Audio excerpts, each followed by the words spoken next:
আসসালামু আলাইকুম।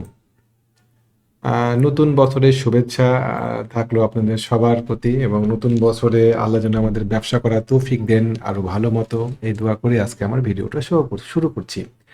তো আমার হিসাবে বর্তমান সময়ে লো পেড আপে থাকাটাই বেশি নিরাপদ মনে হচ্ছে। লো পেড আপ এবং ছোট, ছোট শেয়ারগুলো। ভারী শেয়ারগুলো থেকে আপাতত একটু সতর্কতা অবলম্বন করা উচিত, একটু দূরে থাকা উচিত। আমরা যদি ব্যাংক সেক্টরের দিকে একটু তাকাই, চলেন ব্যাংক সেক্টরটা দেখি একটু। আমি অনেক আগে থেকেই বলে আসছি যে সেক্টর 14 টাকা 60 পয়সা এরকম লেভেল খুব ডিসেন্ট একটা লেভেল। আমাদের এখানে আগেকার একটা রেজিস্ট্যান্স আছে, সরি সাপোর্ট আছে। এই সাপোর্টে এখানে ব্যাংক সেক্টর সাপোর্ট পাওয়ার কথা। এই সাপোর্টটা পেলে পারে, যদি পায়, যদি আসে ব্যাংক সেক্টর নেমে, তাহলে পারে মার্কেটের ইন্ডেক্স সাইড বেজ মুভমেন্ট করবে। আপসাইড আপাতত আসার সম্ভাবনা কম। এবং এরকম ক্ষেত্রে সাধারণত লো পেড আপ এবং ছোট ছোট যে শেয়ারগুলো, যেমন গোল্ডেন সান, তারপরে ঘেল, BD Thai food, Coppertech, Far chemical, এই ধরনের শেয়ারগুলো যেগুলো আছে সেগুলোতে মুভমেন্ট আসার সম্ভাবনা অধিক। সো আমাদের উচিত হবে এখন লো পেড আপ এবং ছোট ছোট যে শেয়ারগুলো আছে সেই শেয়ারগুলোর দিকে মনোযোগ দেওয়া। বিডি ল্যাম্পস একটা লো পেড আপ শেয়ার, মাত্র 30 কোটি শেয়ার। চলেন বিডি ল্যাম্পস দিয়ে আমি শুরু করি। এটা আমাদের আজকের টপিক না, কিন্তু আমরা শুরু করছি বিডি ল্যাম্পস দিয়ে। বিডি ল্যাম্পসের অনেক ভলিউম, বিশাল বড় ভলিউম ও কারেকশানে আসছে। কতটুকু কারেকশান আসতে পারে সেটা আমরা বের করব। বের করে আমরা সেই শেয়ারটাতে এন্ট্রি দেওয়া যায় কিনা, এন্ট্রি লেভেলে কী ধরনের ক্যান্ডেল হচ্ছে সেটা আমরা দেখব। যদিও আজকে আমাদের আলোচ্য সুচিতে বিডি ল্যাম্পস নাই, আমরা আজকে 5টা শেয়ার নিয়ে আলোচনা করব। সম্ভাবনাময় শেয়ার, যে শেয়ারগুলো এই বছরে আমাদেরকে কিছু প্রফিট দিতে পারে শুরুতেই, সেই শেয়ারগুলো নিয়ে আমরা আলোচনা করব। এবং পাশাপাশি বিডি ল্যাম্পসের মতন যে শেয়ারগুলো কারেকশানে আসছে সেই শেয়ারগুলো নিয়ে আমরা আলোকপাত করব। চলেন এই বছরের শুরুতেই প্রফিট দেওয়ার মতো একটা শেয়ার নিয়ে আলোচনা করি, যেটা গত বছরে, বাংলা বছরে ব্যাপক আলোচিত ছিল। বাংলা বছরের পাশাপাশি ইংরেজি বছরে যদি ধরি, 2025 সালে ব্যাপক আলোচিত একটা শেয়ার ছিল আনোয়ার গ্যালভানাইজিং। এই শেয়ারটা মানুষকে প্রচুর ভুগিয়েছে। হ্যাঁ, আমি এই শেয়ারটা নিয়ে অনেক আগে থেকেই কিছু নেগেটিভ ছিলাম, শেয়ারটা পড়ে গিয়েছে। এবং আমি যে 5টা শেয়ার নিয়ে আলোকপাত করেছিলাম, Sonali paper, Orion infusion, Anwar galvanizing, Lovello এবং সোনালী আঁশ, এই 5টা শেয়ারের মধ্যে কামব্যাক করলো একমাত্র আনোয়ার গ্যালভানাইজিং। সরি, আনোয়ার গ্যালভানাইজিং বাদ দিয়ে অন্য কোনো শেয়ার কামব্যাক করতে পারে নাই। চলেন আমরা আনোয়ার গ্যালভানাইজিং নিয়ে আমরা একটা আলোচনা করি, অ্যানালাইসিস করি। আনোয়ার গ্যালভানাইজিং একটা বাইল্যাটারাল প্যাটার্নের মধ্যে আছে, কেমন ট্রায়াঙ্গেলের মধ্যে আছে, ও একটা আপসাইড মুভ দিয়েছে। এখন আনোয়ার গ্যালভানাইজিং যদি 104 টাকা 5 টাকা এই লেভেলটা পার করতে পারে, তাহলে পরে এর উপরের দিকে যাওয়ার অনেকখানি স্পেস আছে। সরি, অনেকখানি স্পেস আছে উপরের দিকে যাওয়ার, এবং ও অনেক উপর থেকে পড়ে আসছে। সুতরাং স্পেস কিন্তু অনেক আনোয়ারের স্পেস অনেক। ও যদি আনলিশ করতে পারে নিজেকে 105 টাকা, তাহলে পরে এই শেয়ারটার পরবর্তী টার্গেট 112 টাকা 13 টাকা, এবং আস্তে শেয়ারটাকে উপরের দিকে নিয়ে যাওয়া যায়। শেয়ারটাকে 148 টাকা 49 টাকা এরকম লেভেলের দিকে নিয়ে যাওয়া যায়। সো এই শেয়ারটা এই বছরের শুরুতে আপনারা একটু মনোযোগ সহকারে খেয়াল রাখবেন যে সেটাতে এন্ট্রি দেওয়া যায় কিনা, কোথায় এন্ট্রি দিবেন, স্টপ লসটা কোথায় সেট করবেন, প্রফিট কতটুকু বুক করবেন, কোন কোন লেভেলে প্রফিট বুক করবেন। প্রফিট লেভেল নিশ্চয়ই আপনারা একবারে বুক করতে চাইবেন না, যাত্রাপথে বিভিন্ন জায়গাতে প্রফিট বুকিং করবেন, আবার রি এন্ট্রি নেবেন। এভাবে একটা শেয়ারের ক্ষেত্রে থেকে আপনারা সর্বোচ্চ মুনাফা বের করে নিয়ে আসতে পারবেন। আশা করি শেয়ারটার দিকে নজর রাখবেন এবং শেয়ারটা একটা সম্ভাবনাময় শেয়ার হতে যাচ্ছে নতুন বাংলা বছরে। তো এইটা বাংলা বছরে এবং ঈদ উপলক্ষে যারা আমাদের চ্যানেলে সাবস্ক্রাইবার আছেন তাদের জন্য একটা ঈদ গিফট থাকলো এই শেয়ারটা, আনোয়ার গ্যালভানাইজিং। তারপরে আমাদের পরের শেয়ার বঙ্গজ। যে শেয়ারগুলো নিয়ে আলোচনা করছি এই শেয়ারগুলো আগামী বছরের জন্য একটা অপার সম্ভাবনাময় শেয়ার হতে পারে। আমরা বিডি অটোকার নিয়ে কাজ করেছি এই বছর, অসম্ভব ভালো করেছে। আমরা একমি পিএল নিয়ে কাজ করেছি এই বছর, ভালো কাজ করেছে। আমরা গোল্ডেন সান নিয়ে কাজ করেছি এই বছর, ভালো কাজ করেছে। আমরা এশিয়াটিক ল্যাব নিয়ে কাজ করেছি, শেয়ারটা আমাদের 60 টাকা লেভেলে কেনা ছিল, অনেক উপরে উঠে গিয়েছে।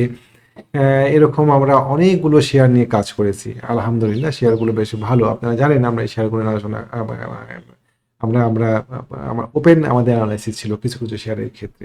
যাই হোক, বঙ্গজ শেয়ারটা চমৎকার। ও একটা, আমি ডেলি চার্টে যাই, বঙ্গজ একটা চমৎকার বায়োল্যাটারাল প্যাটার্ন, যে প্যাটার্নটা আনোয়ার গ্যালভানাইজিং ভাঙতে যাচ্ছে 105 টাকা পার করতে পারলে পারে, সেটা অলরেডি বঙ্গজ ভেঙে ফেলে দিয়েছে। বঙ্গজ চমৎকার একটা বুলিশ মারুবুজু ক্যান্ডেল দিয়ে, এটাকে আমরা মারুবুজু ক্যান্ডেল বলবো না, এটাকে বলবো হচ্ছে আমরা গ্রিন ক্লোজিং মারুবুজু। মারুবুজু ক্যান্ডেল দিয়ে সে একটা চমৎকার ট্রায়াঙ্গেল ব্রেকআউট করে সে রিটেস্ট কমপ্লিট করেছে। এখন আপনার কাছে মনে হতে পারে এই ক্যান্ডেলটা কেন হলো, এই ক্যান্ডেলটা একটা রিটেস্ট ক্যান্ডেল ভাই।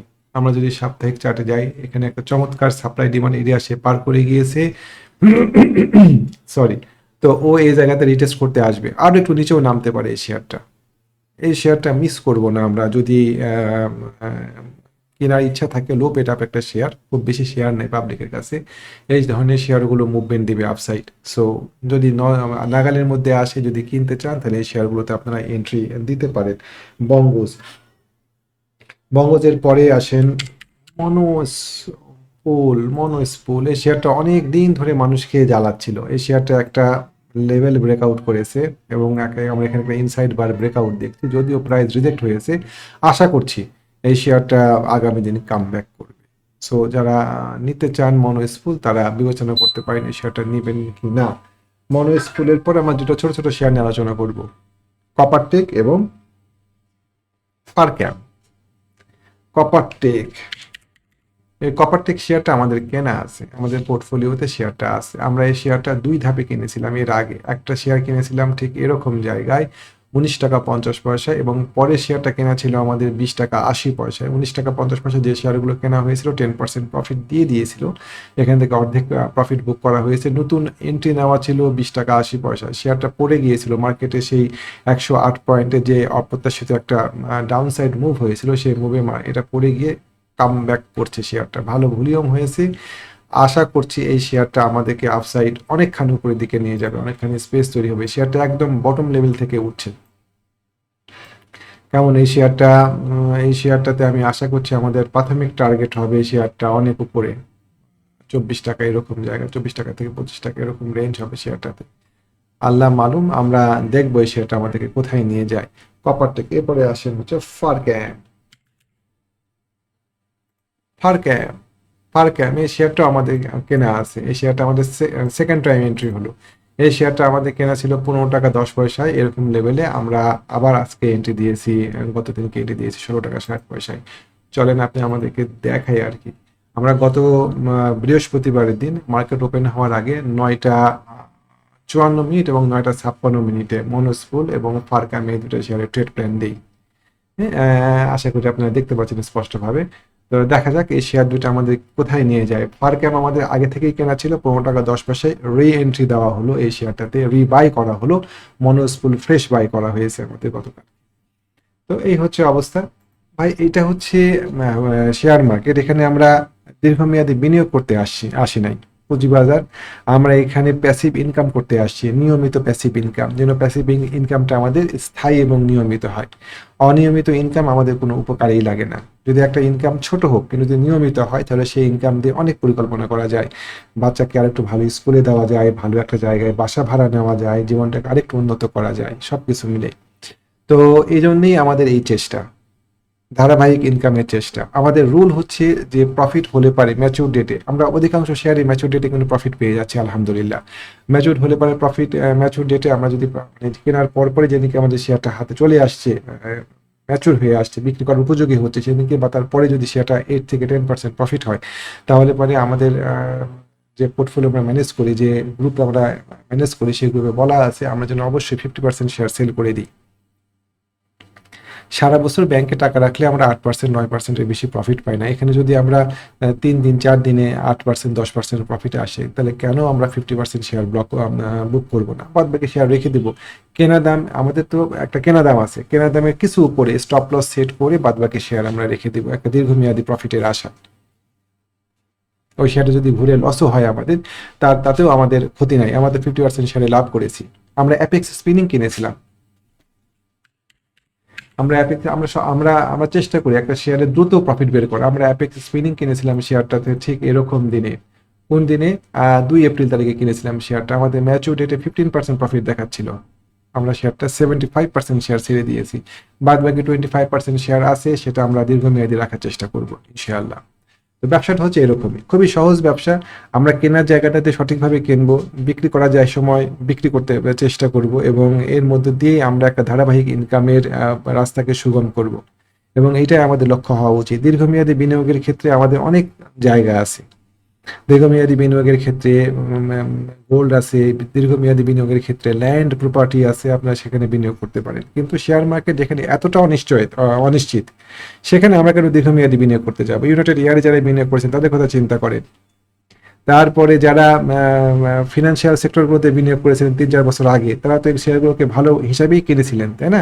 তাদের কি অবস্থা? যারা 5টা ব্যাংক আবলিশ হয়ে গেল, দীর্ঘমেয়াদী বিনিয়োগ করেছিলেন, তাদের কি অবস্থা? ব্যাডবিসি, বার্জার, রেকিট বেনকিজার, এই শেয়ারগুলোতে যারা দীর্ঘমেয়াদী বিনিয়োগ করেছিলেন একটা ভালো কোম্পানি হিসাবে, তাদের কি অবস্থা? বেক্সিমকো একটা প্রচন্ড ফান্ডামেন্টাল শেয়ার ছিল, এই শেয়ারে যারা বিনিয়োগ করেছেন তাদের আজকে কি অবস্থা? এই বিষয়গুলো আমাদেরকে বিবেচনায় নিয়ে আসতে হবে, এবং আমাদের এখান থেকে দীর্ঘমেয়াদী পরিকল্পনা না করে স্বল্পমেয়াদী পরিকল্পনা করে কিভাবে নিয়মিত প্রফিট করা যায় সেটা দেখা উচিত। কেমন? এই বিষয়গুলো আমরা দেখবো। একটা শেয়ারের দাম 10% বেড়ে গিয়েছে, সেটা দ্বারা কেনা যাবে না, এই মানসিকতা থেকে বের হয়ে আসতে হবে। Buy high sell higher, buy high sell higher, আমরা এই নীতিতে চলবো। Okay, fine. তো মোটামুটি 5টা শেয়ার আপনাদেরকে বললাম আমি, আনোয়ার গার্মেন্টাইজিং, বঙ্গজ, কপারটেক, পার কেমিক্যাল এবং মনো স্কুল। এর পাশাপাশি আরো কয়েকটা শেয়ার, আরো 3টা শেয়ার নিয়ে আপনাদেরকে আমি একটু অ্যালার্ট করি। হাক্কানি পাল, হাক্কানি পাল, হাক্কানি পাল, এই শেয়ারটা বহুত কষ্টে, অনেক কষ্টে এই শেয়ারটা এই লেভেলটা পার করে আসছে।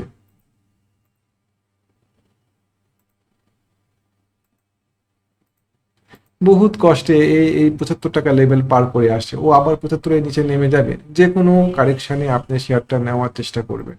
আমার হিসাবে এখান থেকে এখানে 618 টানেন, 81 টাকা গুড প্রাইস। 81 টাকা কিনে জাস্ট এর নিচে স্টপ লস সেট করেন 77 টাকায়। কেমন? 81 টাকায় কিনে 77 টাকায় স্টপ লস সেট করে দেন, যদি ও নিচের দিকে নামে স্টপ লস খান, খেয়ে আবার 75 টাকায় কেনার চেষ্টা করবেন। আশা করি এই শেয়ারটা আপনাকে স্টপ লসে নিয়ে যাওয়া যাবে না, এই শেয়ারটা আপনাকে লাভেই নিয়ে যাবে ইনশাআল্লাহ।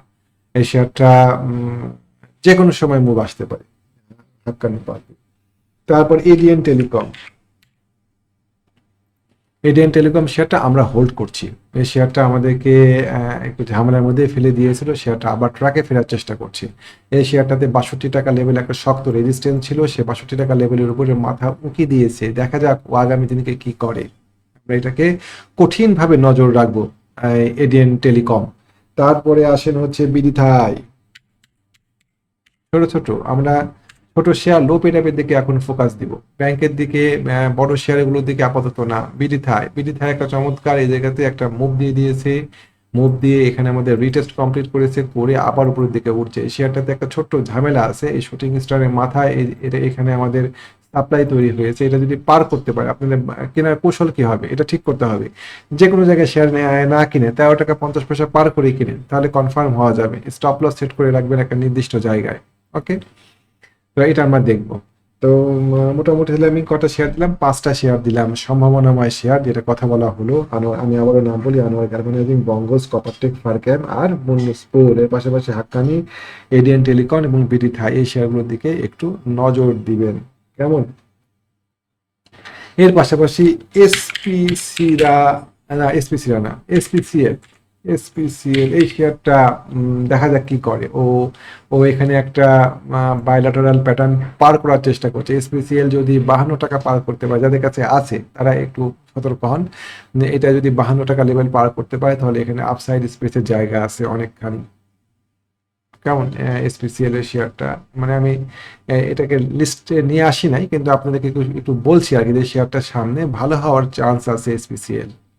তো মোটামুটি এই শেয়ারগুলোই থাকলো। বেশি শেয়ার দিলে আপনারা কনফিউজ হয়ে যান। আমাদের মূল শেয়ার থাকলো 5টা, পরবর্তী যে শেয়ারগুলো দিলাম সেগুলো একটু নজরে রাখার জন্য। তো আজকে এই পর্যন্তই থাকলো ভিডিও। আমাদের একটা হোয়াটসঅ্যাপ গ্রুপ আছে, যে গ্রুপে আমরা শেয়ার নিয়ে ডিসকাস করি, শেয়ারের ট্রেড প্ল্যান দিই। আমি আপনাদেরকে দেখালাম, আবারও দেখাই শেয়ারের ট্রেড প্ল্যান। আমরা জাস্ট এভাবে শেয়ারের ট্রেড প্ল্যান দিই সকালে শুরু হওয়ার আগে, মার্কেট শুরু হওয়ার আগে। প্রত্যেক দিনে আমরা ট্রেড প্ল্যান দিই। যদি কোনো শেয়ার বিক্রি করার উপযোগী থাকে, সেক্ষেত্রে আমরা এভাবে ট্রেড প্ল্যান দিয়ে দিই। আমরা শেয়ার নিয়ে আলোচনা করি। যদি সেই গ্রুপে যুক্ত হতে চান, সাথে, তাহলে পরে যুক্ত হতে পারে। আমাদের হোয়াটসঅ্যাপ নাম্বারটা আপনাদেরকে আমি দিই, 019219311195। এর পাশাপাশি আগামী মাস থেকে আমাদের একটা ট্রেনিং প্রোগ্রাম শুরু হচ্ছে। এটা 45 দিন পর পর আমরা শুরু করি। আগামী ট্রেনিং কোর্সে যারা অংশগ্রহণ করতে চান, আমাদের রেজিস্ট্রেশন চলছে। রেজিস্ট্রেশন করে রাখেন, ইনশাআল্লাহ ক্লাস শুরু হওয়ার আগে আমরা আপনাদেরকে ইনভাইট করব। তো উভয় ক্ষেত্রেই স্ক্রিনে দেওয়া যে নাম্বারটা থাকলো সেটা আমাদের হোয়াটসঅ্যাপ নাম্বার। এই হোয়াটসঅ্যাপ নাম্বারে যোগাযোগ করবেন। আশা করি ভালো থাকবেন ইনশাআল্লাহ। আসসালামু আলাইকুম ওয়া রাহমাতুল্লাহ।